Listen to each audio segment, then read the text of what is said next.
Amazina ye yitwa Ruhumuriza James, ariko yamenyekanye nka King James bitewe n'ubwenge mu bijyanye n'imiririmbire.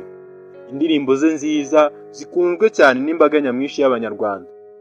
Ni kenshi uzumva indirimbo uyu musore aririmba ari indirimbo zuzuye urukundo, amagambo y'imitoma, amagambo yo gutereta mu buryo budasanzwe. Ibi byamugaruriye igikundiro mu mbaga nyamwinshi y'Abanyarwanda, bituma benshi bamukunda. Uretse n'Abanyarwanda, abanyamahanga nabo abagerageza kumva ururimi rw'Ikinyarwanda ndetse naho yajya aririmba mu rurimi rw'Icyongereza, benshi bagiye bakunda indirimbo z'uyu musore. Si ukuba aririmba indirimbo z'urukundo gusa, ibi bikaba ari byo bituma abantu bamukunda gusa. Uyu bitewe n'igikundiro anafite, uburyo bwiwe bw'igihagararo cye biri mu bimukururira igikundiro cyane cyane abiganjemo igitsina gore. Uyu musore ni umwe mu batamaze igihe gitoya hano mu muziki, kubera ko ni umwe mu bamaze igihe kinini cyane. Ariko muri iki gihe kinini uyu musore amaze mu muziki nyarwanda, amaze gukuramo byinshi bifatika. Uyu musore yagiye atwara ibihembo bigiye bitandukanye hano mu muziki nyarwanda, yagiye yitabira ibitaramo bigiye bitandukanye hirya no hino muri Afurika ndetse na hano mu Rwanda. Mu gihe kitari gitoya amaze mu muziki nyarwanda, yatwaye Primus Guma Guma ku nshuro ye ya kabiri. Yagiye atwara ibihembo bigiye bitandukanye we ku giti cye nk'umuhanzi.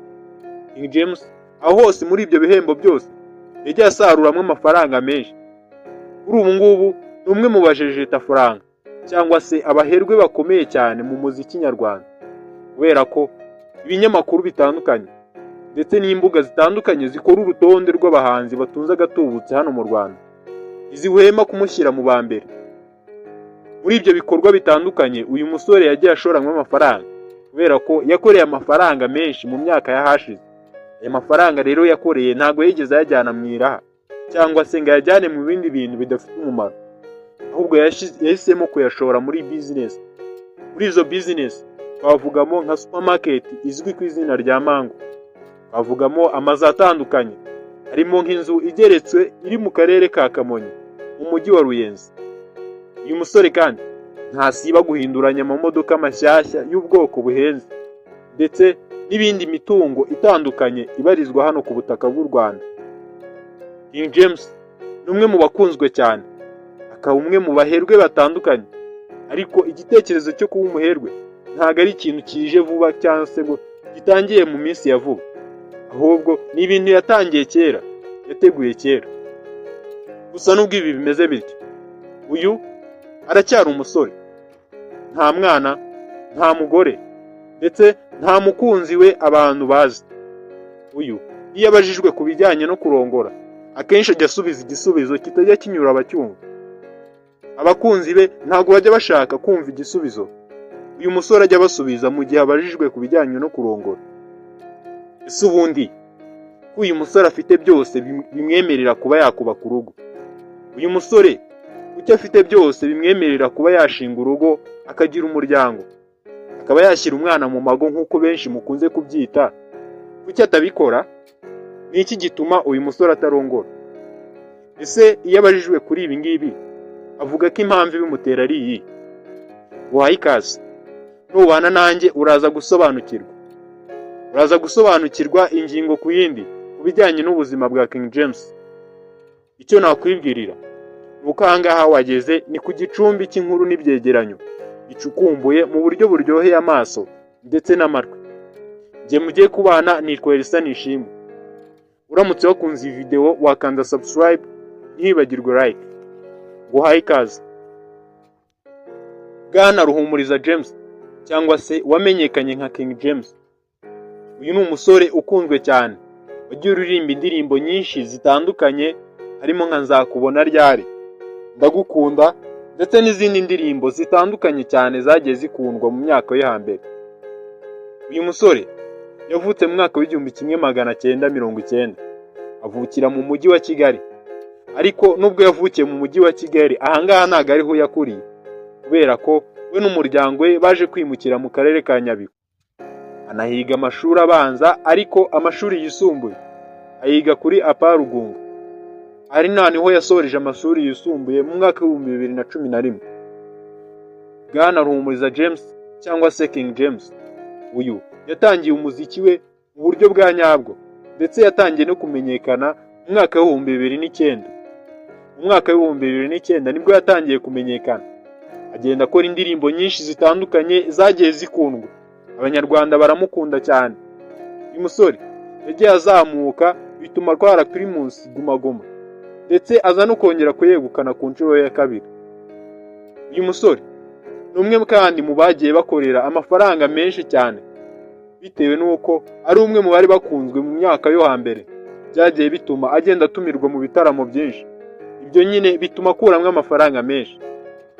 Niho rero ujya wibaza amafaranga uyu musore yakuye, ndetse n'ibyatumye ashinga supermarket ndetse n'indi mitungo myinshi igiye itandukanye uyu musore afite. Uyu musore yagiye akura amafaranga mu bikorwa bye by'ubuhanzi. Amafaranga yagiye abona make make yagiye yateranya, agenda ashingamo business nyinshi zitandukanye. Uyu ni umwe mu batunze agatubutse cyane hano mu Rwanda, bitewe n'uko agenda abarirwa imishinga myinshi, yaba yamenyekanye ndetse n'itaramenyekanye. Ariko ni ikibazo cyinshi kijya kibaza abantu benshi. Abantu benshi iyo bumvishe ko uyu musore ari umwe mu batagira umukunzi, akaba ari umwe mu baririmba indirimbo zirimo amagambo y'urukundo, amagambo yo gutereta, ariko akaba ari umwe mu batagira umukunzi, ibi bikomeza kubabaza abakunzi be cyane. Ese ubundi King James agira umukunzi? Ubundi King James ubuzima bwe bw'urukundo buhagaze gute? Muri iki kibazo turaza kugisubiza wifashishije ikiganiro uyu musore yahaye ikinyamakuru Igihe. Uyu musore ubwo yaganiraga n'ikinyamakuru Igihe yabajije iki kibazo agira ati: abakunzi bawe baragira ati urungano rwawe ruri kugucika. Umva uko King James yasubije. Umunyamakuru w'Igihe akimara kumubaza nimba hari umushinga ategura bijyanye n'ubukwe cyangwa se kuba yakubaka umuryango, umva uko yasubije. Yaragize ati: ndabizi neza abafana banjye bakomeza kubinsaba, ntago banyifuriza inabi, ndetse barifuza ko nagira umuryango, nkubaka, nkagira abana, ariko ntago bumvishe ko nabikoze mpubutse, ntago byabashimisha, kandi nanjye fashe umwanzuro mpubutse ntago byashimisha. Ese ushobora kwibaza ati uyu musore azitegura ryari? Ni ryari atazabafata uwo mwanzuro ahubutse? Iki kibazo unkimbaze nanjye nkikubaze. Ntawe uzi igihe, ntawe uzi n'umunsi. Nimutegereze King James azabatamwa igiko. King James impano yo kuririmba, mbere y'uko impano imenyekana yari afite izindi mpano zigiye zitandukanye, ariko impano yamenyekanye cyane ni impano ijyanye no gukina umupira w'amaguru. Ahangaha avuga ko aho yigaga yakinaga umupira w'amaguru, ndetse akina mu mwanya wa defense, ariko ntago yaje kubikomeza cyangwa se ngo bimubyarire umusaruro bigere ku rwego yifuza, kubera ko avuga ko ku myaka yagendaga yegera imbere, ndetse n'uko yagendaga yimukira ku bindi bigo, yagendaga asanga umupira w'amaguru utubahirizwa cyangwa se udakundwa mu buryo abishakamo, bigenda bimuvamo birangira yigiriye mu muziki. Kuri ubu ngubu King James umwe mu bamaze gukora ibitaramo hirya no hino ku isi bikomeye, akaba umwe mu bahanzi bakunzwe cyane haba hano mu Rwanda ndetse no hanze y'igihugu. Gusa icyo wamenya nuko akiri umusore, nta mukunzi we uzwi, nta mwana we uzwi, ndetse nta no bifuza kurushaka cyangwa se uwateganya agaragaza ko bateganya ko bakubaka urugo. Gusa njye mwabanye muri iki kiganiro nitwa Elisa Nishimwe.